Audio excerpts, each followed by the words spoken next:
खबर शामिल करते हैं खिपरों से। हमारे नुमाइंदा उबैदुल्ला खान की सिंध प्रेस क्लब खिपरों में ओहदेदारों ने एहतजाज रिकॉर्ड कराते हुए मुतालबा किया कि टंडू मोहम्मद खान के सीनियर सहाफ़ी और आवाज़ टीवी चैनल के नुमाइंदे मुजफ्फर बिरोही पर कातलाने हमले की शदीद मज़म्मत करते हैं और टंडू मोहम्मद खान के SHO और SP बदीन से मुतालबा करते हैं कि सहाफ़ियों को तहफ़्फ़ुज़ फराहम करें।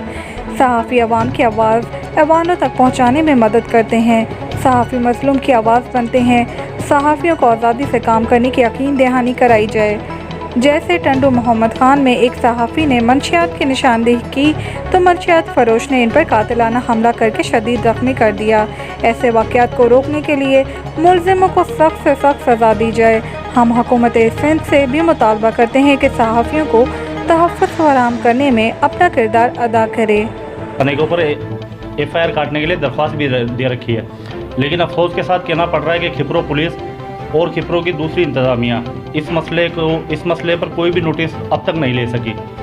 इसी तरीके से टंडू मोहम्मद खान के आवाज़ चैनल के सीनियर सहाफ़ी मुजफ्फर बिरोही के ऊपर भी मंशियात फरोशों की तरफ से कातलाना हमला किया गया, जिसमें उन्हें शदीद ज़ख्मी कर दिया गया है। और हम तक ये खबर भी पहुंची कि इस मसले का SP बदीन ने नोटिस लिया और FIR दर्ज करने का हुक्म भी दिया था और FIR कट भी गई है, लेकिन SHO जो है टंडू मोहम्मद खान थाने के, वो इस मसले पर कोई खातिर ख्वाह जो दिलचस्पी नहीं दिखा रहे हैं। तो हम SHO टंडू मोहम्मद खान से भी अपील करते हैं कि बराए मेहरबानी जो हमला करने वाले मंशियात फरोश हैं मुजफ्फर बिरोही के ऊपर, उनको जल्द अज जल्द गिरफ़्तार करके कानून के दायरे में लाया जाए और उनके ख़िलाफ़ फिलफौर कार्रवाई की जाए।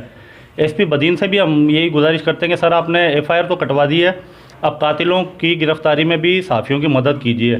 ये सहाफ़ी हैं जो आप लोगों की आवाज़ बनते हैं। अवाम और ब्यूरोक्रेसी होगी या अवाम या सियासतदान हो गए, इनके दरमियान राब्ते का